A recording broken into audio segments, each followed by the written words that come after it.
আসসালামু আলাইকুম এভরিওয়ান, ক্যাজিয়ান কিচেনে আপনাদের স্বাগত জানাই। তো আজ আমি আপনাদের সাথে শেয়ার করব তেলাপিয়া মাছের মাথা দিয়ে আলু রান্নার রেসিপি। তো আশা করি আপনাদের ভালো লাগবে। তো আমরা প্রথমে কড়াইটা চুলায় বসিয়ে দিয়েছি গরম হওয়ার জন্য। এটাকে ভালোভাবে গরম হতে দিব।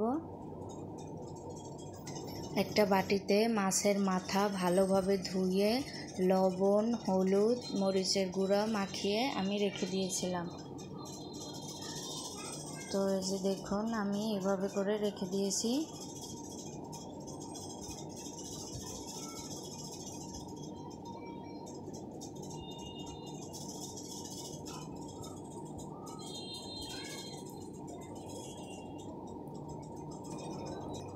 কড়াইটা গরম হওয়া পর্যন্ত অপেক্ষা করব।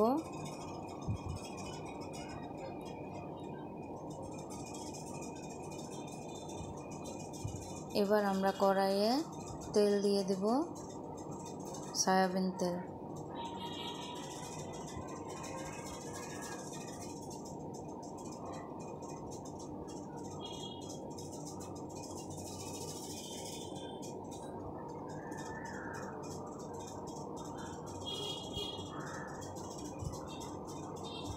তেলটা ভালো করে গরম হওয়ার জন্য আরও একটু অপেক্ষা করব। এবারে আমরা মাছের মাথা দিয়ে দেব।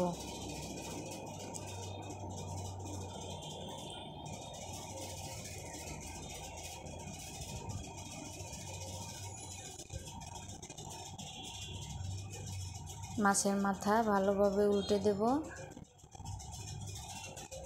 দেখুন কত সুন্দর ভাজা হয়ে গেছে এক সাইড।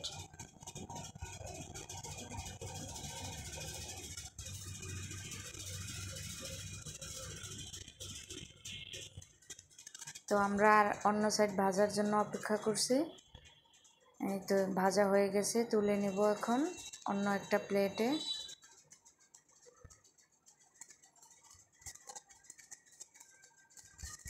এখন আমরা এই গরম তেলের ভিতরে দিয়ে দেব পেঁয়াজ কুচি, আর দিয়ে দেব কাঁচামরিচ,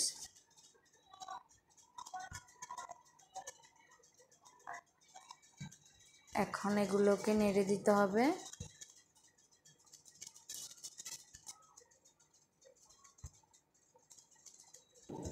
তো এর মধ্যে আমরা আর একটু তেল দিয়ে দেব।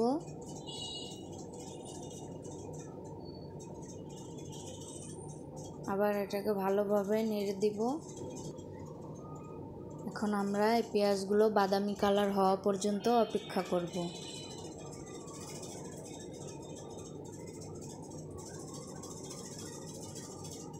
হালকা বাদামি হয়ে গেছে।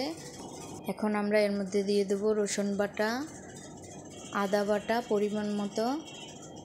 তো মশলাগুলোকে একটু ভেজে নেব।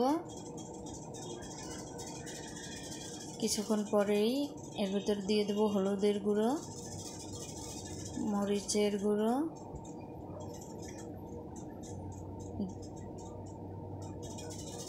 দিয়ে দেব স্বাদ মতো লবণ।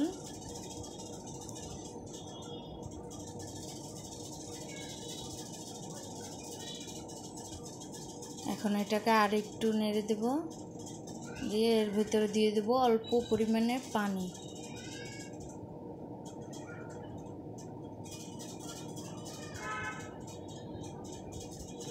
এবার আমরা মশলাগুলোকে ভালোভাবে কষিয়ে নেব। কষানো হওয়া পর্যন্ত আমরা এটাকে এভাবে মাঝে মাঝে নেড়ে দিব। এই যে দেখুন, আমাদের কষানো প্রায় হয়ে গিয়েছে।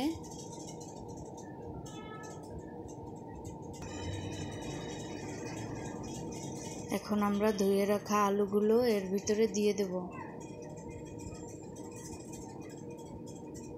দিয়ে আবারও নেড়েচেড়ে ভালোভাবে মিশিয়ে দেব।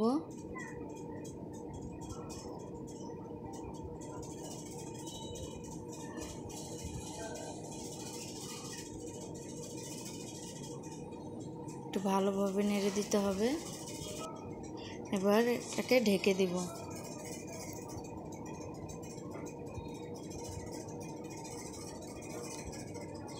কিছুক্ষণ পর ফিরে এলাম।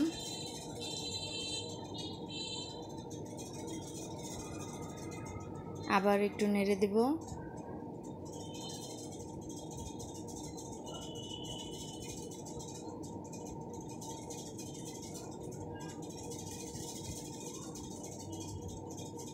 এরপর আবার ঢেকে দেব।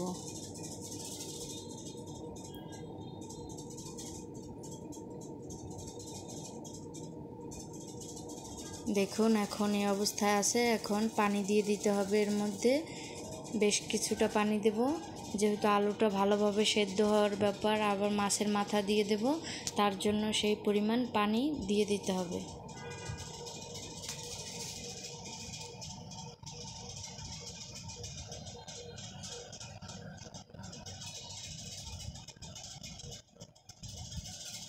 এখন আমরা আবার এটাকে ঢেকে দিব।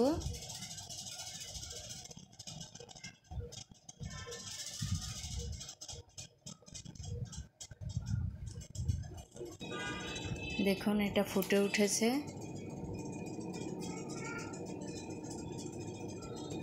এখন আমরা এর ভিতরে মাছের মাথা দিয়ে দেব।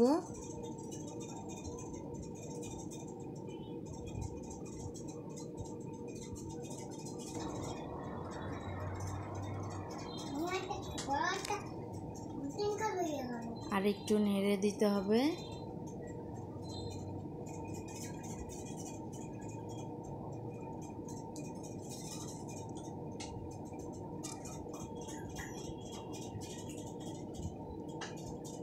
আবার ঢেকে রেখে দেব কিছুক্ষণের জন্য।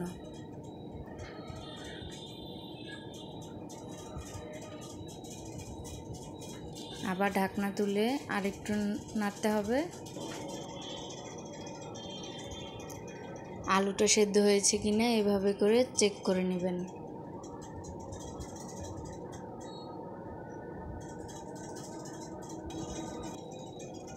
এবারে ধনেপাতা কুচি দিয়ে দেব। এই ধনেপাতা দেওয়ার জন্য তরকারিটা আরও বেশি মজা হয়। আপনারা চাইলে জিরার গুঁড়ো দিয়েও করতে পারেন, কিন্তু আমার ধনিয়া পাতা বেশি ভালো লাগে, তার জন্য আমি ধনিয়া পাতা দিয়েই করলাম।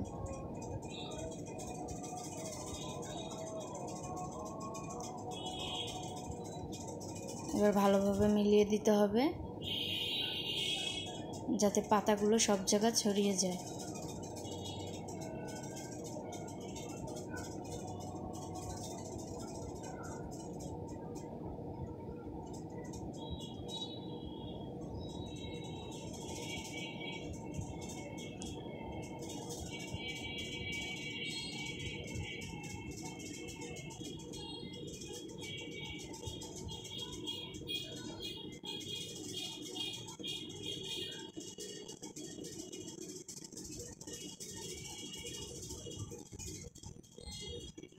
আমরা আরও কিছুক্ষণ জাল করে নেব।